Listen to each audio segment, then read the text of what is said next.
जय श्री कृष्णा। कैसे हैं आप सब? मैं अनीशा यादव। मैं प्रतिमा यादव। एक कजरी सुनाने जा रहे हूँ। अच्छा लगेगा तो कमेंट करिएगा, सब्सक्राइब करिएगा।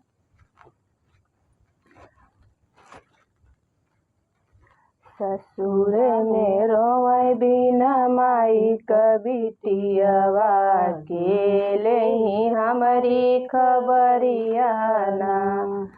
ससुर में रोए बिना माई कबिटियावा के ले हमारी खबरिया ना।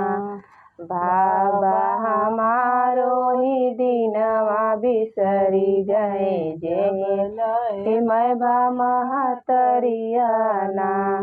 बाबा हमारो ही दिनवा बिसरी गए जब लाए बा महतरिया ना। ससुर में रोए बिना माई कबिटियावा के ले हमारी खबरिया ना। चाचा हमारो ही दिनवा बिसरी गए जब चाची भैली अलगवाना।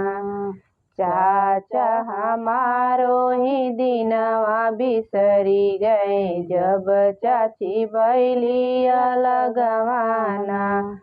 ससुर में रोए बिना माई कबिटियावा के ले हमारी खबरिया ना।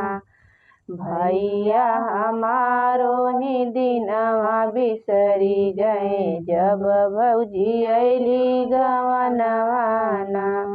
भैया हमारो ही दिनवा बिसरी गए जब भौजी अली गवनवाना। ससुर में रोए बिना माई कबिटियावा के ले हमारी खबरिया ना। माई मोरी होती सावन में बोलावतीनी आजा बेटी बांधे खातिर रखियाना। माई मोरी रहती सावन में बोलावतीनी आजा बेटी बांधे खातिर रखियाना।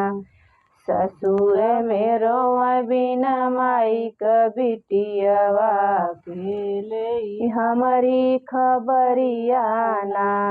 माई मोर रहती सावन में बोलावतीनी आजा बेटी बांधे खातिर रखियाना। ससुर में रोए बिना माई कबिटियावा के ले हमारी खबरिया ना।